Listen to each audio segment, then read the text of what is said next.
All right. Good afternoon, everyone. My name is Benny Demas. I'm not exactly sure what this is for tonight, but I'm here. So I'll just go with the flow. Perfect. I will go with the flow. I was asked by Chantel, so Chantel is my Dukes. So I'm here on her behalf. And whatever you guys need from me, just let me know. As long as it doesn't go past $5. Now, so next up, we'll have Ms. Walker introduce herself. You're muted.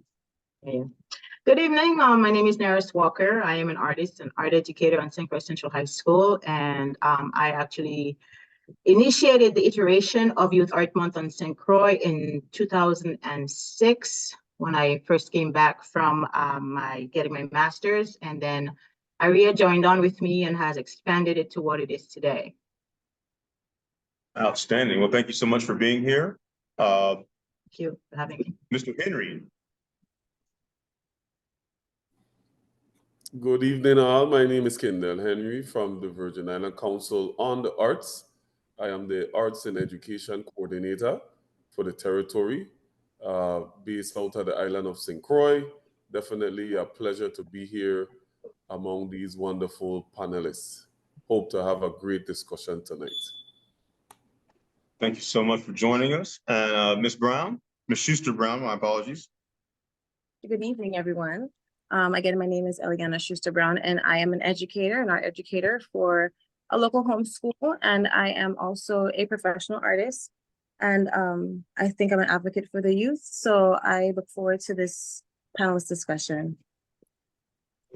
And thank you so much for joining us as well online. We know that technology has allowed us to really be able to connect and make the world quite a bit smaller. So again, we thank you so much for being here. And I've got two guests here in St. Thomas. If you guys want to introduce yourself, ladies first. I'm Dara Monifa Cooper, multimedia artist, educator, and communication specialist. And we'll get into more later. Most people only know me for one of the things, so they may not know that I am any of the things. We'll get into that. Thank you so much for being here. Hi, good evening, everybody. My name is Shem Matthew. I'm an art educator at Ivania Idora-Ken High School, formerly at BCB Middle School.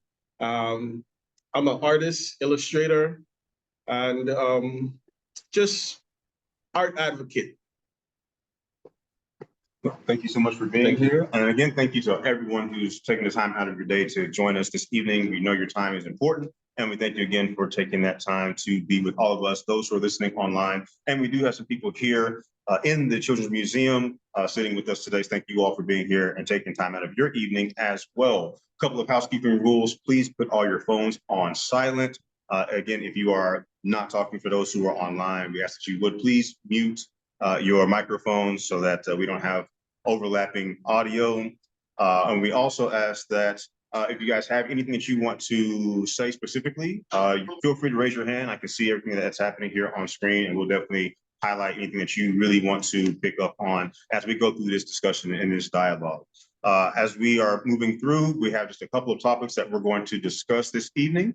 We're going to give everybody, it's just a much smaller panel than we had anticipated. So we originally said everybody's going to have 2 minutes. However, I think we can give everybody 3 or 4 minutes to expound on their perspective on these various topics, and we'll continue to move the discussion right along.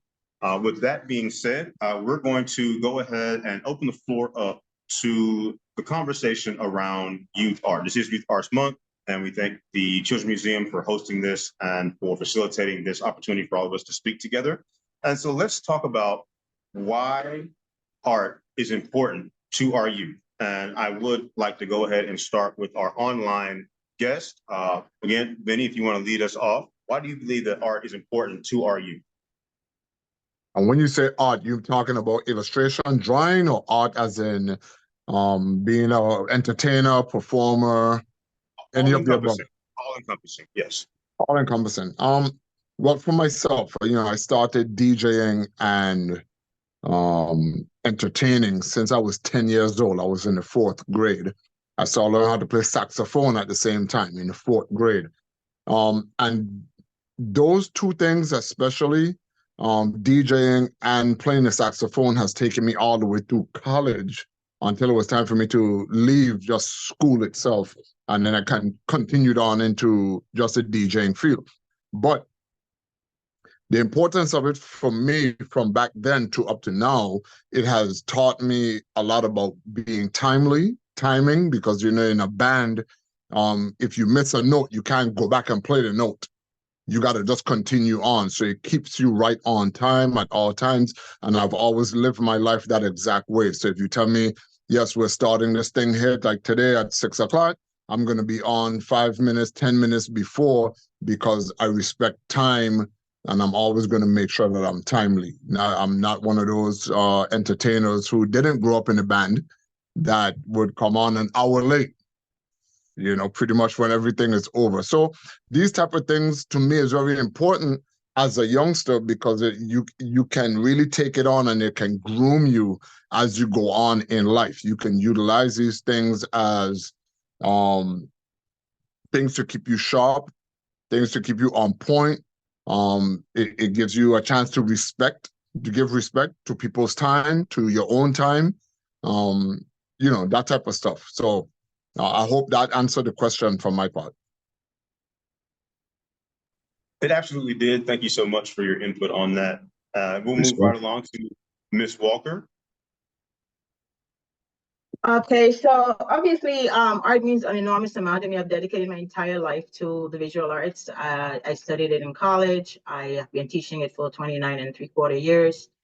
I started the Youth Art Month on St. Croix in 2006, like I said earlier. So I think the arts are incredibly important to helping students, you know, develop decision-making skills, problem-solving skills, critical thinking skills, and just some intangible and unmeasurable other things that, you know, I've had students come to me and say how much it has helped them. So it may not be empirically measurable, but those of us who engage in the arts really understand what it does for us. And yeah, so I think it's invaluable. Moving right along to Mr. Henry. Again, Ms. Walker, thank you so much for that response. Yes, for me personally, from a personal standpoint, and Ms. Walker was my art teacher in 7th grade. So ironic, you know, that she's still teaching and giving all her best to the Virgin Islands youth. And thank you for that, Ms. Walker, for everything that you have done. But it was an outlet for me, you know, as a young man growing up in this society. I wasn't your typical, you know, stellar student. So art, and everybody know me in culture, was my outlet that gave me the opportunity to express myself. That's where I did a lot of expressing personally, and it really made me who I am today, because I'm one of the leading culture bearers in this community, and it was because of my early upbringing in the art scene and being able to express myself. So for me, art is very important for that purpose of expressing yourself if you're really a setback person. So that's why I think art is important. Thank you so much. Ms. Schuster Brown. Yes. All right, perfect. Good evening again, guys.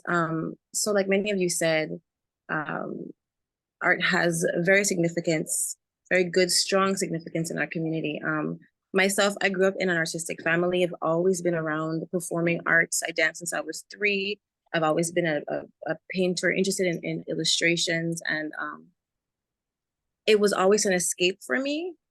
It wasn't until I got my degree in psychology that I understood what direction I wanted to go in with art, and I'm still working on it, but my end goal is art therapy.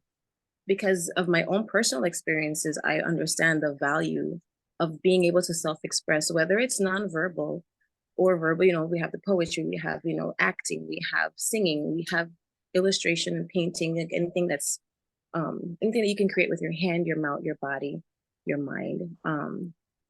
I personally experienced the value in artistic expression, and having students, you know, the cognitive development is impeccable. I mean, I have students that I can tell you in a matter of just 6 weeks, their improvement, just because they have an outlet to express themselves. And sometimes they start out not believing in themselves, like they don't think that they have the capacity to do anything artistic. So it's very, very valuable to have an avenue where these kids can express themselves freely without judgment. And that makes sense. Yes, thank you so much. And I think we are all definitely in agreement. Before we move on to our guest here in St. Thomas, I'd like to welcome Ms. Stephanie Brown. Thank you so much for joining us. If you want to go ahead and introduce yourself and also go ahead and elaborate on why you believe that art is important for our youth. Yes, thank you for having me. My name is Stephanie Shalana Brown. I am an artist, and I also serve as the Department of Education's Division of Virgin Islands Cultural Education's Director. I do think that art is so important because not many of our students have the tools yet to always articulate everything they want to say.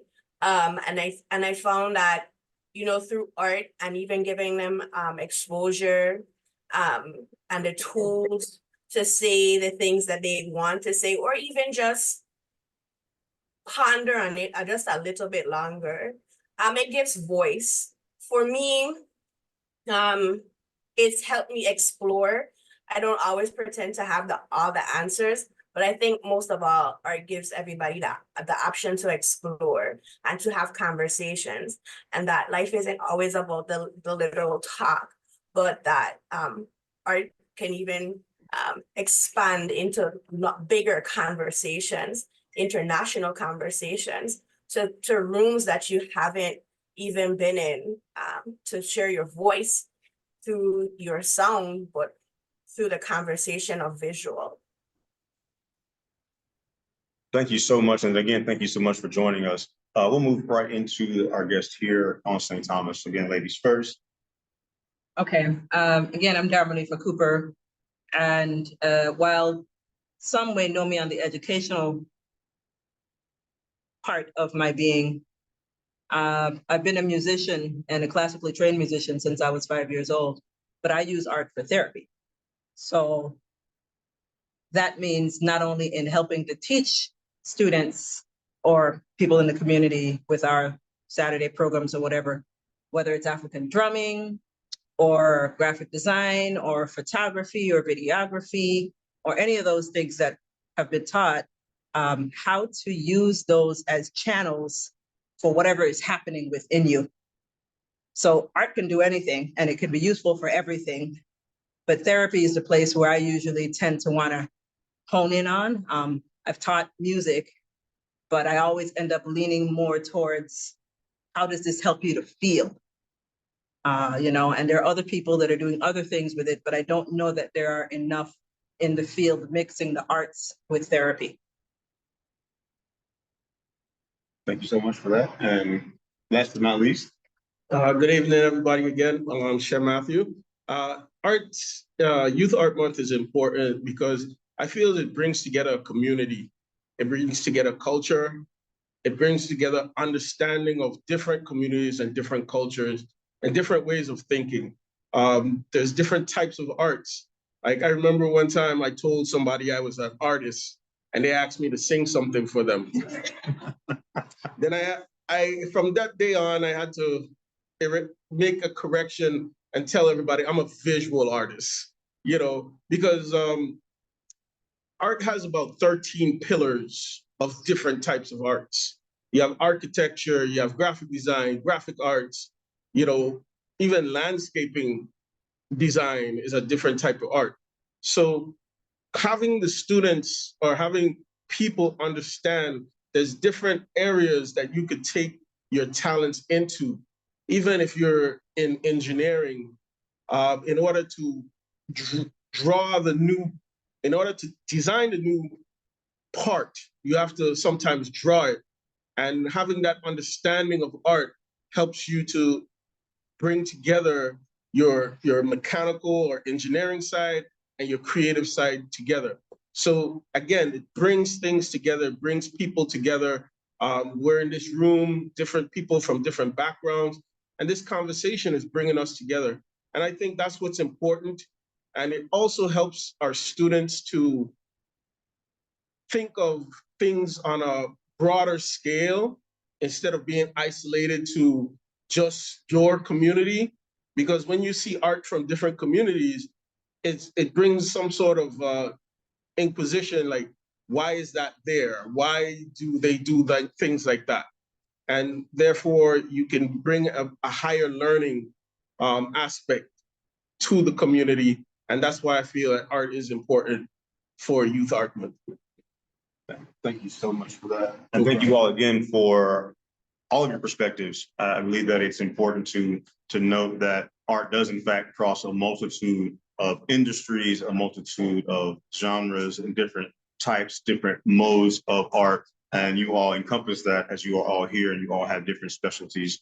And as we move forward, I'm curious to know, and before we get into the actual state of the art situation here in the Virgin Islands and the things that need to be addressed, overall, as we've just discussed, we see that the educational portion is important and art is important to our youth. But how do we continue to engage them so that they see the importance of art for themselves or just the perpetuation of art for their community? We'll go right back through the same set of individuals to answer that question. Benny, we'll start with you. Sorry, repeat the question one more time. No problem. I'm just curious, how do we engage our youth, right? I was a former educator, and the arts is not something that we generally see as a pathway to success in a lot of cultures and a lot of areas in society. So how do we engage our students and say, you know, this is something that you can do, you can be successful at it, and also something that you can enjoy? Well, sometimes it leads with the examples. And if you're saying art and artists like myself and Rock City and Pressure and for Simmons, Rashawn Ross, who's playing trumpet for Dave Matthews Band, if on that side of the artistry is or can be used as an example, that it can work, it can lead you towards some sort of success. Tehran just won the Grammy for Songwriter of the Year. So, you know, it lets you know that someone coming from your own community can get to the highest height of this industry, you know, of being an artist. So hopefully that's some sort of motivation for the children in the Virgin Islands to look at us as examples and as prime examples. You know, we have our families, we don't get caught up in the system or in bad news and stuff like that. You know what I mean? So it's like we can be used as good examples to show to students coming up. One thing that I'm not sure if this is still going on, but I know one way or another, education was taking the arts out of school. So it's very hard if arts is being taken out of school, but then here we are as a group outside of the school system. And when I say outside, not for the ones who's in school, but for this is not us in a school setting having this conversation. We're outside of the school setting trying to figure out how can we get kids back to being interested or even interested in the arts without it being in the schools, you know what I'm saying? So that's a tough thing to have to deal with. For myself, I was groomed in school from school days, whether it was playing in steel band, playing in the regular concert band. The DJing I learned from my older brother, but it was still some sort of it. We still had people in school who was interested in DJing and stuff that wanted to do that. Or you would have chant out, in which both Idorican and high school had it. So that was a form of expression, a form of your art being displayed pretty much every day or at least every week within the school system. And some of the people that came out of that was Timothy, Tehran, Pressure, and Rock and Verse Simmons. These guys came from that, and now they're still doing it within their lives. You know what I'm saying? So with these type of things being taken out of school, it could become very tough. Then it relies on people like all of us that's here who are passionate about the arts and passionate about the kids to be able to say, or even put all of us together to try to figure out how do we alternatively, if it's taken out of school, find another way to get these kids interested, whether we create new programs for them that's outside of school, but now we have to find venues and stuff for them. And being able to get people like myself who we know a lot of kids look up to people like me, who, you know what I mean? I'm in an interesting art form that brings a lot of eyes, people like Adam O and Pumper. And we lean on them to be able to get the kids interested in coming to wherever we decide to put a program of the arts that's outside of school. So that's my 2 cents. Hope that works, helps. All of that. Thank you so much. And we definitely appreciate that. That's a very valid point that when art is being taken out of the primary educational setting, it does make it very difficult to begin to re-engage our students in artistic forms. Ms. Walker, please go ahead and give us what you think about that. I just want to say lastly, Ms. Brown, that was not a shot at you. Stephanie Brown. That was not a shot at you, because I know, you know, you're the director, so I don't want to say like, oh yeah, it's because of her. No, that's not what I'm doing at all. I didn't take it like that. I didn't. I did not. Great. I can vouch for Stephanie because she works with me a lot to support my art program in the school. There and, we go. I'm speaking broadly. Yeah. Broad. Okay, there we go. All right. Well, obviously, one of the reasons I wanted to start Youth Art Month was because I felt when I first came back from college, I was really disappointed about the offerings of the arts in the school. And so I decided to teach here because I felt like it was necessary. I also was disappointed in my own art education here in the Virgin Islands, because when I went to college for art, I felt like unprepared. So I felt I needed to prepare our students, and there are many students who are interested in the arts for the world of, you know, art they might encounter if they decide to go and pursue it. And one of the ways that I do engage them, obviously, is having dedicated 30 years of my life to teaching the arts, not just in school, but at church and after school. And, you know, and I also, you know, when we did this exhibit, the Youth Art Month is not just an exhibit. We do an exhibit, and that's how we kind of broadened it. But we engage students who don't get art normally, or who would not be taking art. Like we do like activities within the school. You know, back in the day when face painting was big and famous, we do face painting. We have a sidewalk chalk art day planned for my school in a couple of weeks. Actually, yeah, next week, because the following week is a holiday. And just the whole Youth Art Month is the way of getting them to engage. So when students come, when teachers bring their students, we bring our students, and they're like, oh, I make art, can I be in this show? You know, so it encourages them to do so. And so that's just my life, making sure that students do art. And it's, while I'm a visual artist, even when it was first started, we engaged with dance as well. So it was never just about, for me, it was never just about the visual arts, and certainly not just about public school, although that's my main focus, because for me, that is where the arts are dying. And the effective domain of our students are not being taken into consideration when we give them an education. It is not, you know, in general. And I think a lot of teachers feel intimidated by engaging the arts in their subject area because they don't know it, right? I mean, they might give them something to draw, paint, or whatever, or make a collage, but that's not actually making art. And there's a whole other mind game when it comes to making art and producing a piece of visual imagery, even if it's just to illustrate an idea, which is really what it is. It's illustrating ideas. Before Youth Art Month, and I used to work at Arthur Richards, I used to do art exhibitions in the community at People's Insurance that used to be in Frederickstead. Anybody who lives on St. Croix would know that. I learned of Youth Art Month in 2004 when I went to get my master's, and when I came back, I started it here. So yeah, long story short, I make students make art, right? I teach art. So that's definitely a way of getting them engaged in the arts, you know, any way and any form that they're interested in. Even dance. I have done dance in my class, and I'm not a dancer. Miss Brown, right, came into my classroom, and because she's a dancer, and taught my students how to dance. to some Caribbean inspired Caribbean music, obviously bringing in the culture, right? But they were making costumes. So I'm a fashion designer. Actually, that's my bachelor's. And so we made some costumes in the classroom from recycled material, and the students danced to a dance that Miss Shalana Brown taught them and recorded it. So, you know, I do whatever kind of art is going to get the students to express the way that they are most able to express, because not everybody is good at drawing and painting, you know. Outstanding. Thank you so much for that. And we'll move right on to Mr. Henry. Definitely share the same sentiments as Big Brother, as he mentioned, you know, more collaboration among ourselves.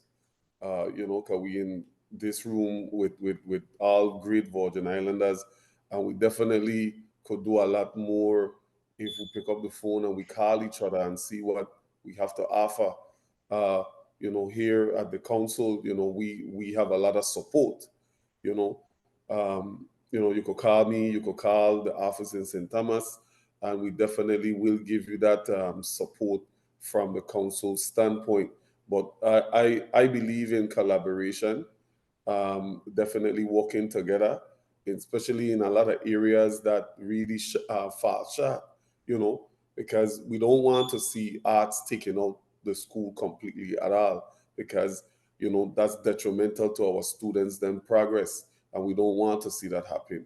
So if it's any way possible that anyone needs that extra support, you know, you could pick up the phone, you could give me a call, and I'm here to definitely help. That's my 2 cents as well. Thank you so much. Ms. Schuster Brown. Yes, this is a topic that I feel like I have been speaking on for so long, until like tongue blue in the face, because of the importance. Like the importance is so heavy, because I understand the intricacies of a child's mind, because I remember how I felt when I was able to create or just move in my creative elements. And 2 things come to mind when I hear how do we engage our youth is accessibility and relatability. You know, Benny touched on one of the main topics, because, you know, when we think about accessibility in our educational system, you know, we're tapping into one of the lower socioeconomic groups when we think of public schools. And this is just general. This is an overview. Obviously, every student is not a part of the lower socioeconomic structure, but because art is not easily accessible, because it has a cost, you know, if you want quality, it has a cost. And these artists who might be willing to give themselves their time, you know, they require supplies. And how do we get these supplies? We require funding. And thank you to VICA. VICA has been an amazing support for myself. I know for many of us too, you know, they have supported me for the last 4 years. I have gotten grants and I've been able to give back to my community in that way, but it still requires a cost. And so I'm hoping that we can find solutions to create more accessible avenues for our students, our youth, to, you know, have access to art. And then when we talk about relatability, I mean, I teach from kindergarten to high school, and I can see from kindergarten to like middle school, I start to lose them in their understanding of what the value of art. I had to, you know, let them know that when you sit down for a moment and you just take a step back and you look all around you, from the roof to the floor, we're surrounded by art. Okay, whether it was a creative thought, or, you know, structure, or, you know, like the colors that you wear in your clothes, everything is artistic. Even when you look at analytic things like spreadsheets, you know. So I try to break that down to my students, and I feel like as I'm getting into, you know, them understanding that, I'm starting to reach my high schoolers, which is tough, because they're the whole, I'm a, what's a generation, what's my generation? I don't even know, but I was born in 1987. So that it's a whole different realm right now. I'm not even relatable to them right now, because, you know, my oldest child is 15 years old and everything is long. I'm embarrassing, you know. So we need to tap into being relatable as well, keeping up with the times, keeping up with what's interesting them, like digital art. that's a big interest. We need to start having opportunities where we can learn as teachers and mentors. We can learn the realms of digital art or different capacities that art is inspiring to this generation that's coming. But I could talk so much about this. I'm gonna leave those two points with you guys. Well, thank you so much for that. Those are great points. We're probably going to touch back on that, especially the relatability part, in just a moment. But I just want to give Ms. Stephanie Brown also a chance to chime in on that. Just a little bit of information. Like, I started out as a dancer in high school. I went to St. Croix Central High School. And so dance is no longer a program that you could have a credit for in many of our schools. I entered the Department of Education actually as a dance instructor, coming back to the same program that I was a part of. I had the incredible experience of just a God-given opportunity to live near Miss Nairis Walker, and she ignited my soul in learning about how to make art. I was never a trained artist, and just in proximity of having conversations and being her neighbor, I started to tap into art, and it has like changed my life. So in one art form, we're talking about all the different types of art forms. I always saw myself as a dancer, and now I've moved into another type of visual art. And I've seen, and we struggle, I may be in a different capacity now at the Department of Education, but I've been in a fine arts department. I've been in a struggle of trying to find monies, trying to get credits for it. Everybody knows, like for fine arts, sometimes you want to go under something else like health and physical education at my point, because I was a dance teacher, because you feel safe there. Because whenever there's money starting to chop from the department, the first thing that goes is fine arts. I never came back as a fine arts teacher. Central High doesn't have a fine dance in their department. Ms. Nairis Walker is the chairperson, and it has never re-entered. But I did want to give thanks to Miss Essie Gaston, who is holding down dance at Educational Complex, to Miss Penn at Charlotte Amalie High School, and Miss Charlita Schuster, who is in and out of the education system at Woodson. And at Woodson, the principal is actually the one who said they want to have dance. So I just want to say that principals actually have the opportunity to choose, even if the person is not hired through the Department of Education per se, they have the opportunity to hire fine arts instructors through the monies that they're provided. It's on the principle as well to be a fighter for fine arts, right? And I just want to go on to say, I want to give thanks to Miss Monica Marin and Miss Maria Stiles, who put this organization together, because through them, we talk about interactive collaborations. We've interacted all these persons in this conversation before, Mr. Henry, Miss Walker. Thank you for even putting YAG together. I remember you were one of the first organizers of this, and being your neighbor, I've experienced art on another level. And I just think that also art is moving into the digital art platforms, as Miss Schuster Brown talked about. We're seeing a lot of students effectuate art digitally. I seen Cowfoot, Goodfoot Woman presentations, but now they're doing it in anime. So students are effectuating art, but they're doing it in new different ways. And we have to recognize that the cultural and social relevance is changing from how we've seen it. And again, how we could just keep up in being inclusive in how students are effectuating culture, how they're effectuating art now. It may not be the same the way we did, where we put paint to brush to the canvas, but they're doing it in really cool digital ways. So incorporating technology, collaborating. All persons on this call have collaborated before, and giving it accessibility. And I think that the internet is giving a lot of students also accessibility where other avenues are failing.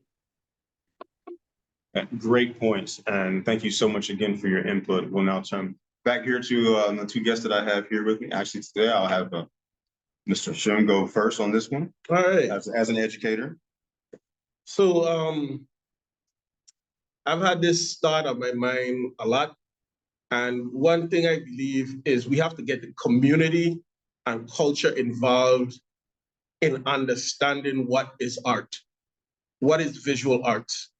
We have to let parents get involved with their talented students. Right now, I have about 3 students here and their parents. Their parents are learning what is art and what art means to their child because they're involved. When the parent isn't involved, that student's gonna ask for some art supplies. The art supplies will probably cost $300, and they're gonna be thinking about the food on the table. And when that parent don't understand the passion that student have for the art, they're gonna go with the food on the table before buying the art supplies, or even half of the art supplies, not understanding that that supplies could be food on the table for the future. A lot of people in our community, we focus on music, we focus on dance, we focus on our culture, and there's nothing wrong with that. But I feel art, to some extent, is a luxury in a community in the Virgin Islands, because you have to make choices, especially in this economy when inflation is ridiculous and the price of milk and eggs is like crazy. But you have to make a decision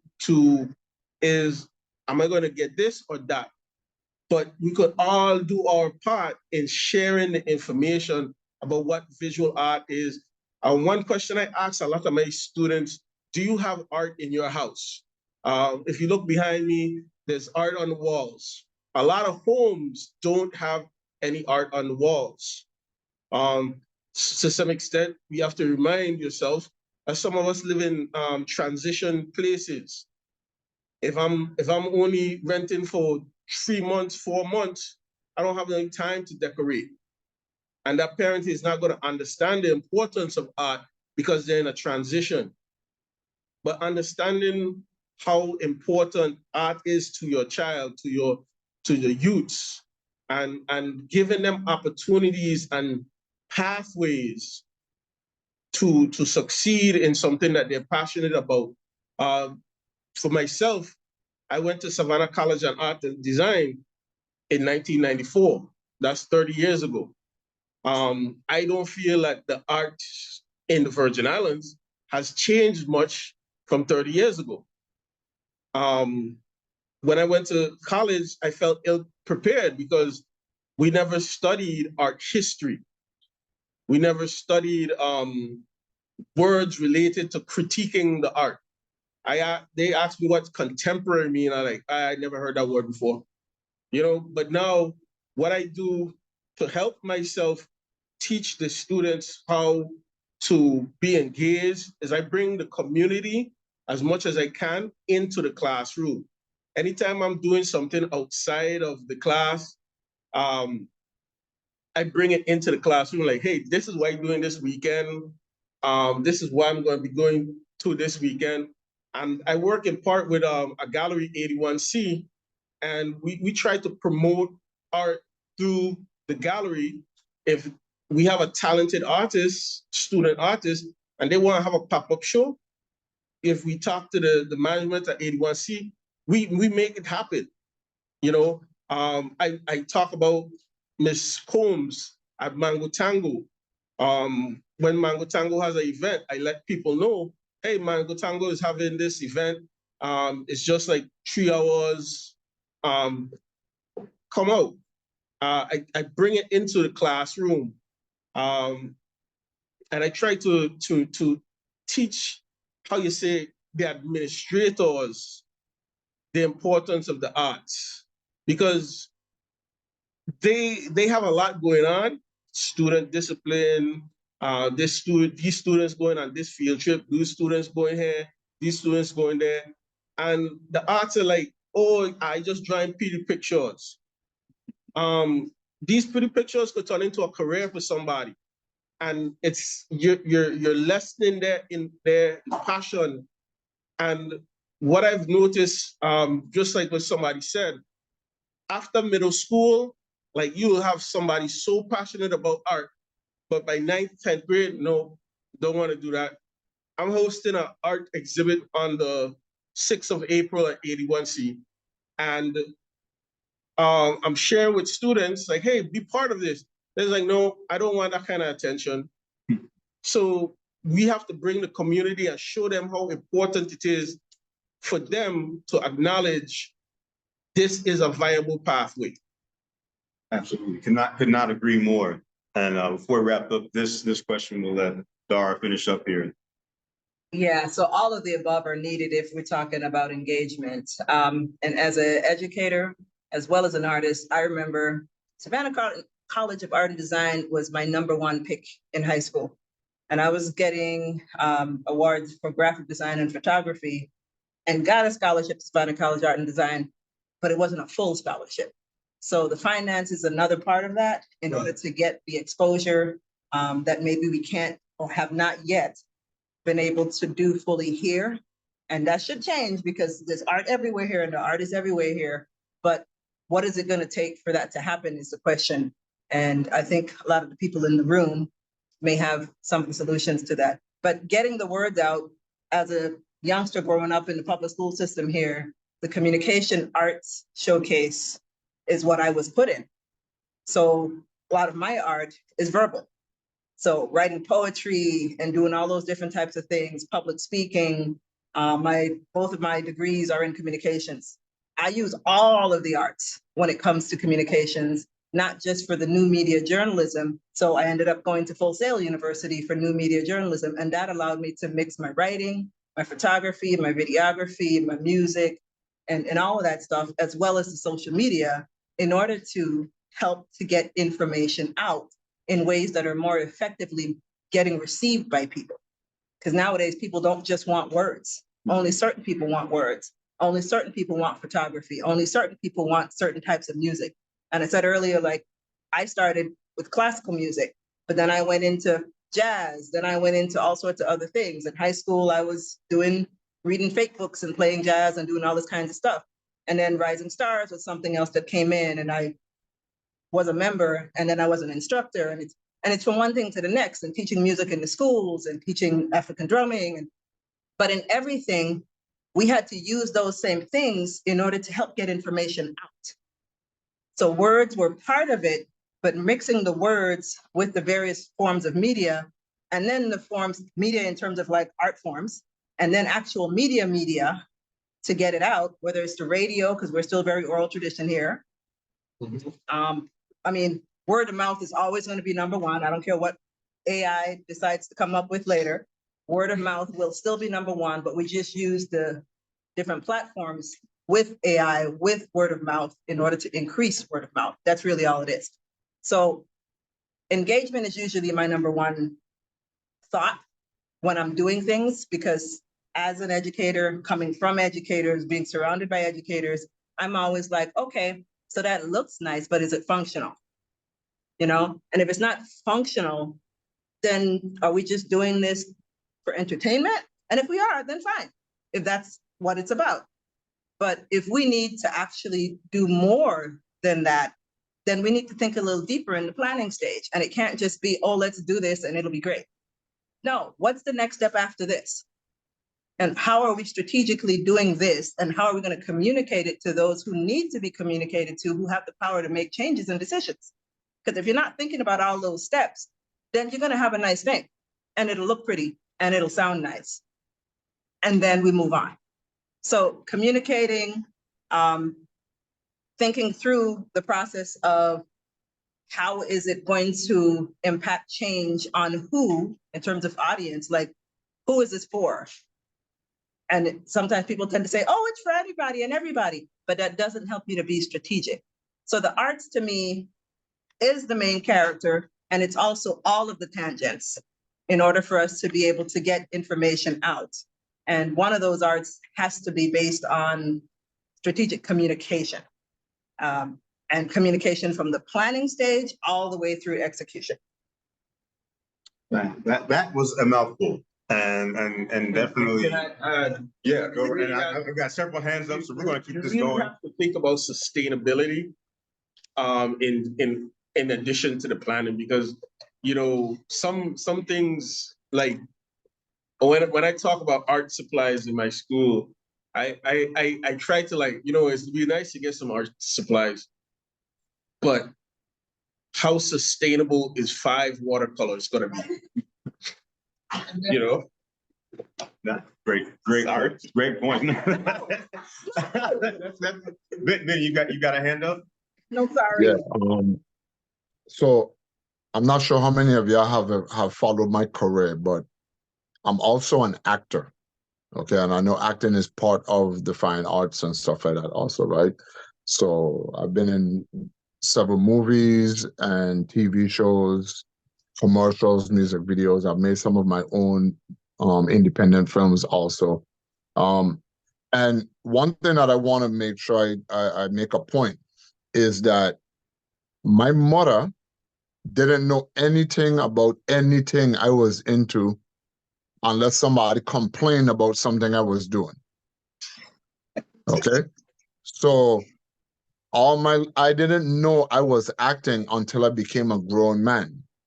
But I was doing all types of things in the acting field while I was in the Virgin Islands, while I was in St. Thomas, going to EBO, BCB, Ivana Idorican High School, and then night school, right?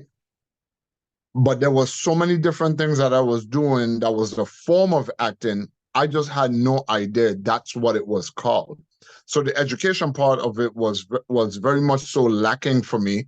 Like we spoke about, when you go to America, you feel underprepared because either we didn't have the education, we wasn't taught this stuff strategically in the VI, or we had people like your parents or your community that had no idea about this field that you wanted to get into. And with nobody else knowing about the field, then as someone said, by the time the students get to 9th grade, 10th grade, they already lost interest because by now, nobody here knows what that is.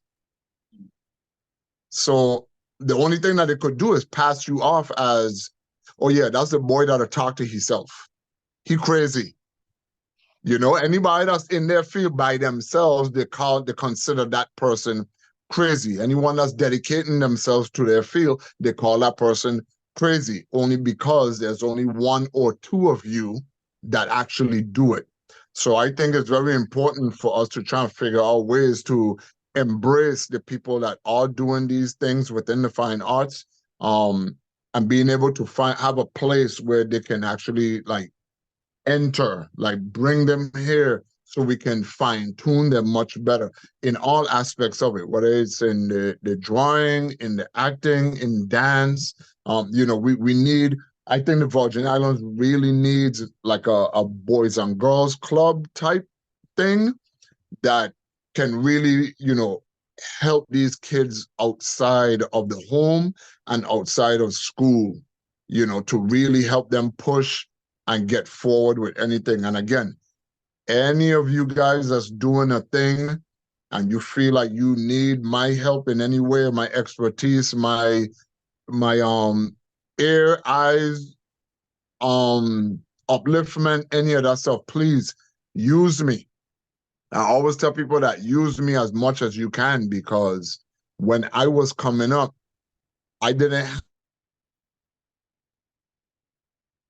in America, and that's why I do the things. Yeah, that's why I do the things that I do with my foundation back in the Virgin Islands, because my foundation is VI based. Because yeah, I could do things in America and get more things, but I'm trying to motivate my people from back home who I know don't have the things that I wish I had when I was coming up. And if I see something lacking, instead of me just pointing a finger and be like, yeah, they don't do this, they don't do that. No. I'm going to step in and do it. I'm going to step in and do whatever it is that I need to. So again, the young man in the room with the 3 people, what's his name again? Langley. Yes. No, not in the middle, on the end. Oh, Shem Matthew, Mr. Matthew. There we go, Mr. Matthew. So like as you were just now saying that you guys need supplies and stuff like that, please let me know, because these are things that my foundation try their best to provide as much as we can. You know, I'm always giving back. I'm always figuring out ways to give back to the community and stuff like that. There's nothing more that I love than doing that, making sure that the Virgin Islands people have the things that I did not have when I was coming up. So please, if you could let me know, I'll try my best to do whatever I can to be able to say, okay, here's something, how do we contact your foundation? My foundation is the Demas Foundation at gmail.com, but I'll make sure everyone has it. But it's the THE Demas, DEMUS, foundation at gmail.com. Will you shoot us an email or, well, y'all know Chantel. So Chantel is who got me here. Chantel got all my information also. Eliana, you know, Fee has my information if you ever need me. So again, these are things that I'm always interested in doing within the Virgin Islands, trying to provide for them the things that I was not able to have. Or sometimes some of you guys need a stronger voice, right? So you may know that this person or this division has the funding that you may need, but they're not hearing it from you, coming from you. But sometimes they like hearing it coming from Benny D or Taran Thomas, or, you know what I'm saying, any of us in those ways, because some of them like to be in ting. Trust me. They like to they like to take a picture with who they quote unquote is their celebrity. So while they're in the picture, let's take a picture. Okay, cool, but here what? I need to get some funding over to this company here or this group of people here, and whatever is the case. You know what I'm saying? And it's like, yeah, man, Benny, it's done tomorrow. Well, that's funny, it's done tomorrow, because they tell me they've been trying to reach you for 6 months and they couldn't get done. You see? So sometimes, man, you just got to reach out to your peoples. And most times we're willing to help. We want to help, but we just don't know. Sometimes we really just don't know. You know what I mean? So don't be afraid, please. I know sometimes I could have an intimidating voice and look, but I'm not intimidating. I'm welcoming to everyone, please. Okay, so just wanted to say that. I add that to it.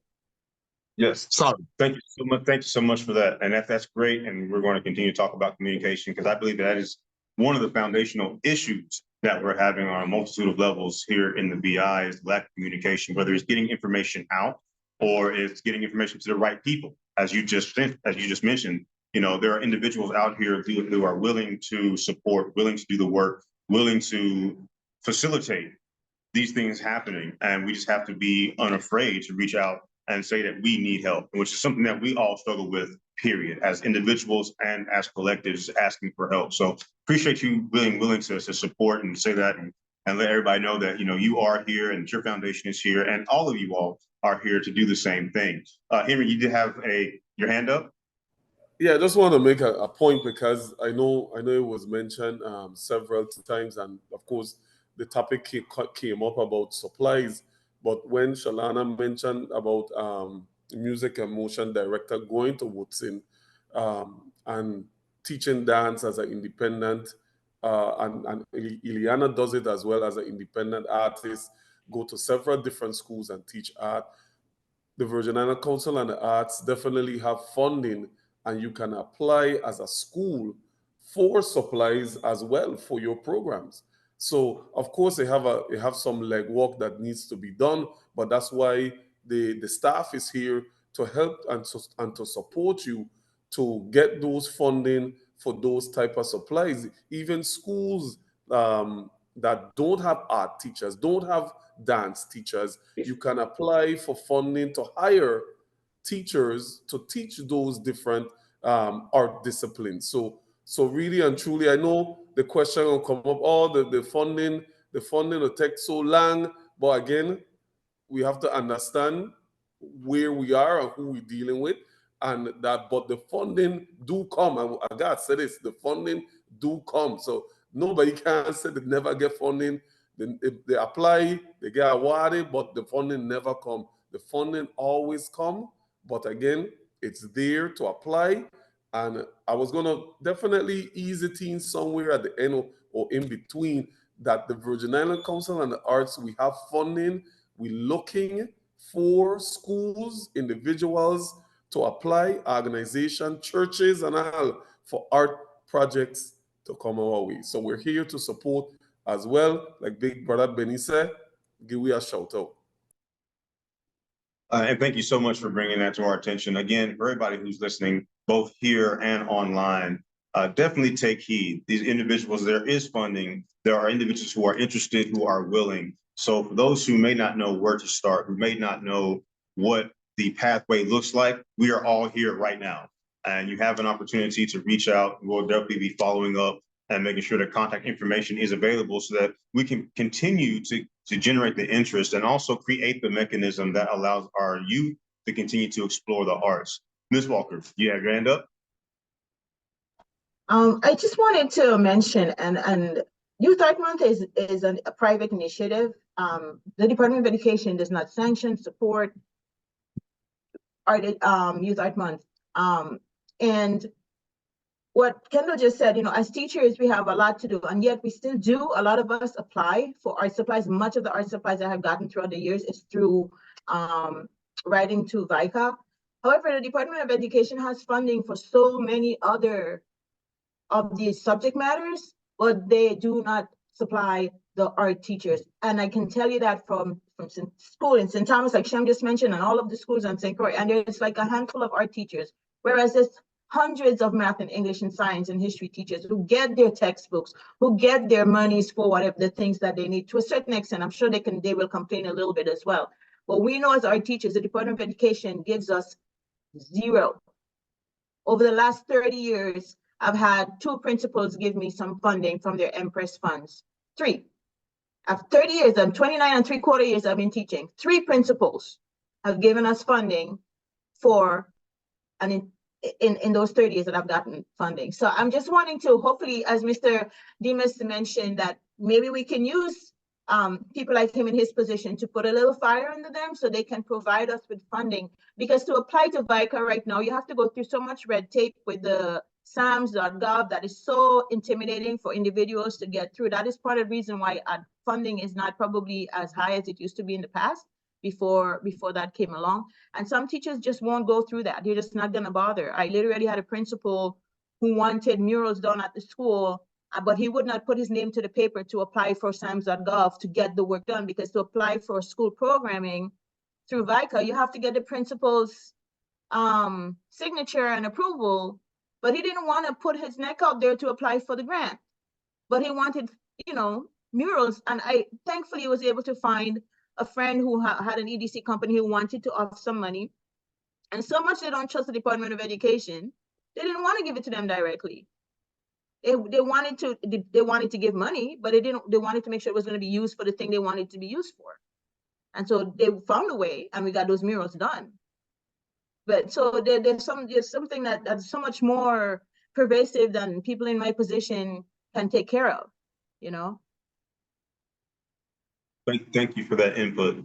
We've got actually 2 more, and then we're going to move on to another question. So I've used, when I first started teaching in 2016, I did use VICA.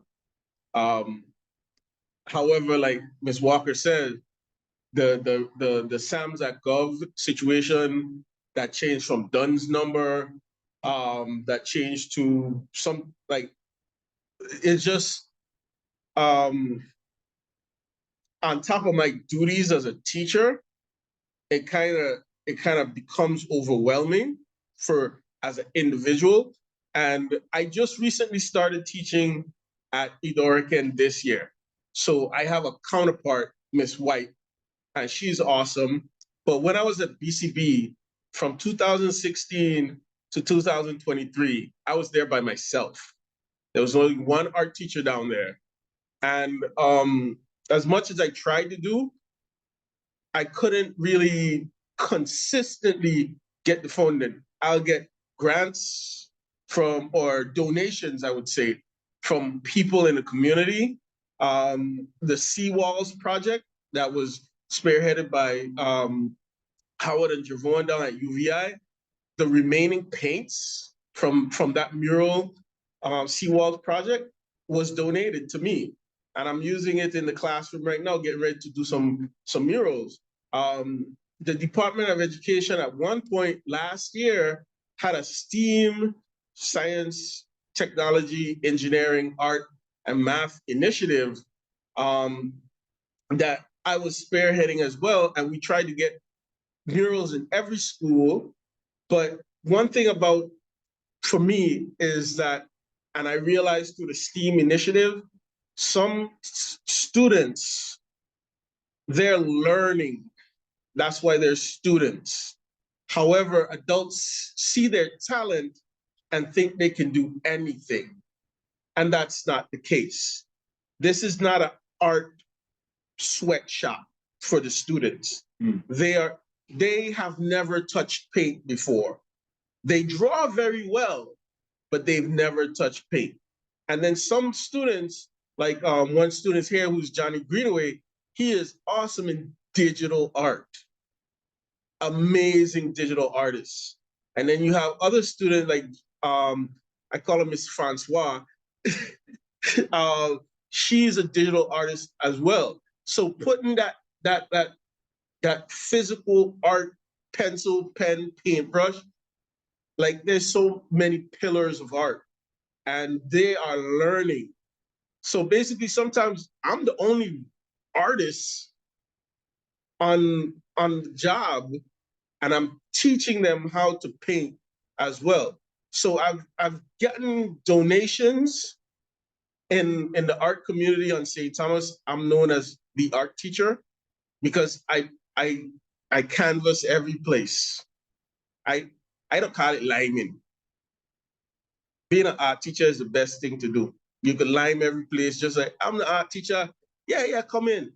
So because of that, I get involved with the community. And that's how, like my previous comment, that's how I get to bring the information into my classroom.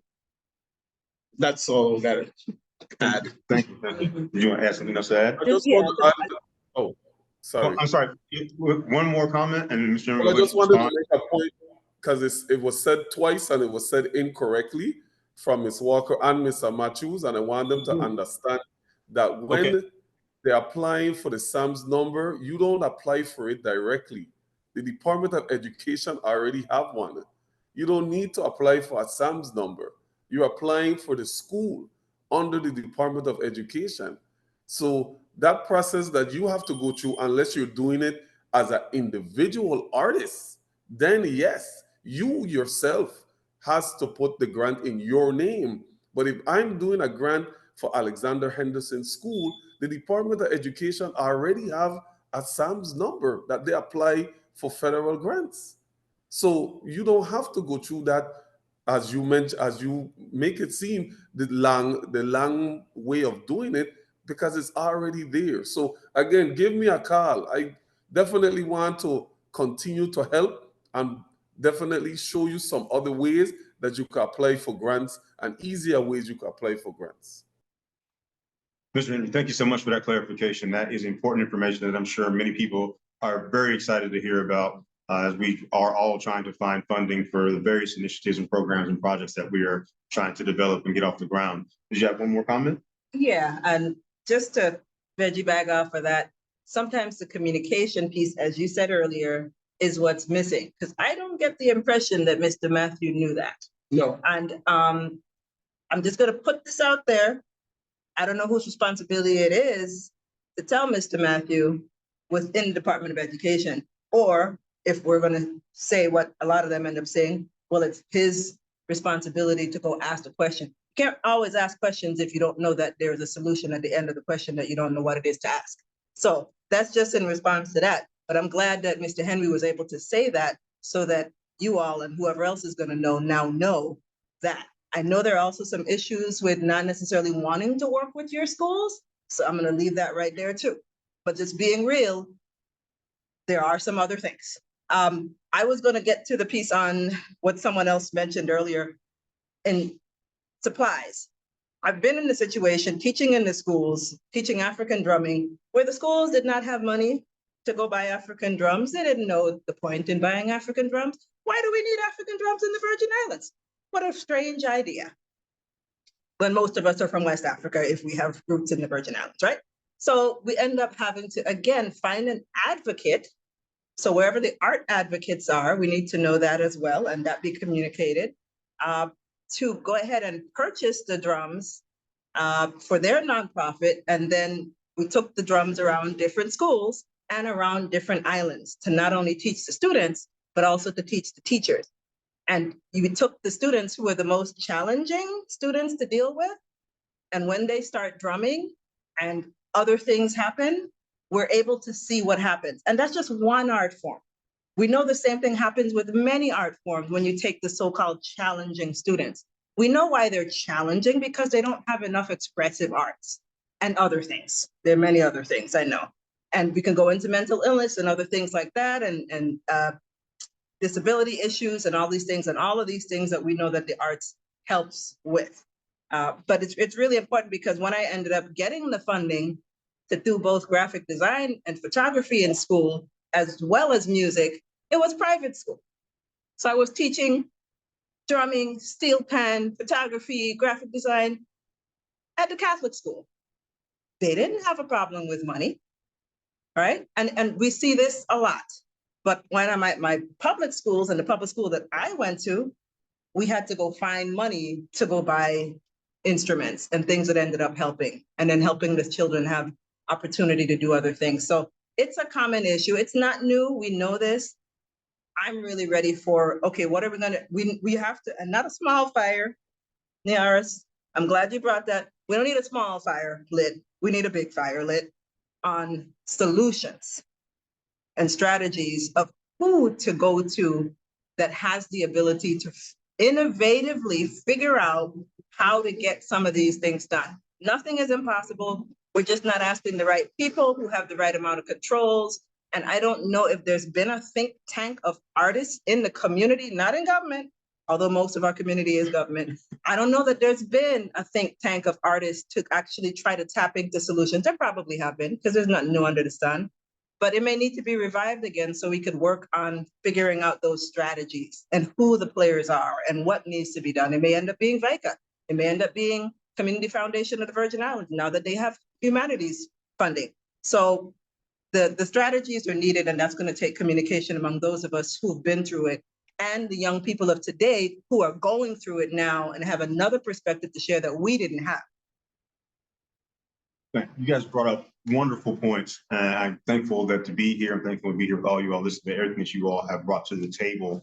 I do not want to move away from this topic per se, because I think this is the most important part of why we're here, is trying to figure out what the solution is. I think we all understand the ailments. We understand that it's a funding issue. We understand that there's disengagement from our education system. We understand that some of our parents don't see the value in art. So we recognize all these things as being the symptoms of a failing arts community. But now we need to talk about, how do we revive that? How do we come together and create something that is going to be sustainable, to everybody's point, but also impact? And so I would like to take a quick break, but while we're on break, I'd like for everybody to think about that. And let's come back and let's finish our conversation about some solutions and some takeaways, hopefully some deliverables that we can have moving forward once we finish this conversation.